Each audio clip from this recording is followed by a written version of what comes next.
I've been thinking about death a lot lately. I know that it's a taboo subject in ways, and I know a lot of people make jokes on the internet about death and yearning for death and lusting for death and romanticizing death. Mentioning death raises flags, especially when you're someone like me, who many people who are close to you understand your past, your present, and your state of mind and the effects that it has on your everyday existence. So when you start mentioning the word death in relation to your own existence, people get scared. And I can understand those fears and the motivation to intervene or to say something that might spark something. But that's not what's going on here. What I mean by that is I've been thinking and I've been rethinking my old philosophies on the subject. My old wants and desires, my old perception on my existence, my future, and how my memory can carry me on for eternity. I've been thinking about that. And how back when I was younger, I would think about my own demise, and I would be jealous, legitimately jealous over those who passed away before me. And the idea of reading a person's name in the obituary, my response to that was a scoff, and then followed by the word lucky. So somebody would die, and I would think, lucky, or must be nice, or good for you, because my perception of death in my young adult and teen years was a fantasy. It was a goal and aspiration that I could never meet because of way too many restrictions of myself. But I still thought about it. But I thought about it in a way that I yearned in, whereas today I think about it as an old friend, a distant memory, and the idea that we will meet. There is an unknown crossroads where we shall meet. But that's a day that I don't want to come anymore, but it's still a day that I can't help but think about. I'm finding myself getting depressed over the thought of death because at one point in my life, as I mentioned, all I wanted to do was die. But now I have no choice but to die when all I want to do is live. When all I want to do is fight. But now I know in my head that one day I can't. And that one day my memory will fade. Every person who remembers me will eventually die or eventually forget. And I will no longer exist in one form or another. Everything that I ever did, everything I accomplished, every time I brushed my teeth, every hour I slept, every hug I gave, every hour spent editing videos, watching my favorite shows, all of that is gone and can never be again in the same way that it is now. And this is the kind of process that got me in the hospital for the first time.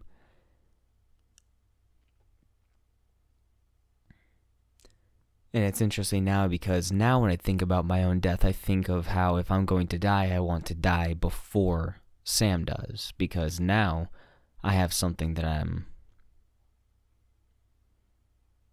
leaving behind against my will. Whereas I've lived my life trying to leave something behind, something to cement my existence, to prove that I was here to those who didn't know me. But now I have something to leave behind that I don't want to leave behind. So when I do eventually die, I want to make sure that I die first. And that's selfish of me because I won't be able to cope with the reality of losing the one person I love. The one person I truly love who has no relation to me. I wouldn't be able to cope with that. I remember I used to never wear my seatbelt because I thought to myself, if I'm going to get in a car accident, I'd rather avoid the pain and the bills and the recovery and just die. I'd rather go head first through the windshield and skid across the pavement and have them identify me from what they could tell was my face. And I used to literally never wear my seatbelt because of that reason. Now, I always wear my seatbelt because I don't want a car crash to kill me, because I don't want my life to end so abruptly from something stupid like a car accident, because I still have a lot to do. But these thoughts do bog down my mind, even though I have a different idea of what death means now and what my life means. I have a different reality, but even still, it depresses me. It brings out a side of me that I have attempted to cage, but every cage has a lock, and not all locks work. Sometimes it's just a placebo. Sometimes you think the door is closed and it's locked, but it's just closed. It can be opened at any time. I've never had a lock on my cage. It's just a door. And the door is essentially paper mache, and it doesn't take much for that door to be torn down. And I find it hard to accept joy into my life, and even less so to express it. I find it hard to be happy towards people who deserve only my happiness, because in a way I don't deserve the happiness, or I don't deserve to show them the happiness. I have no right to express that I'm happy.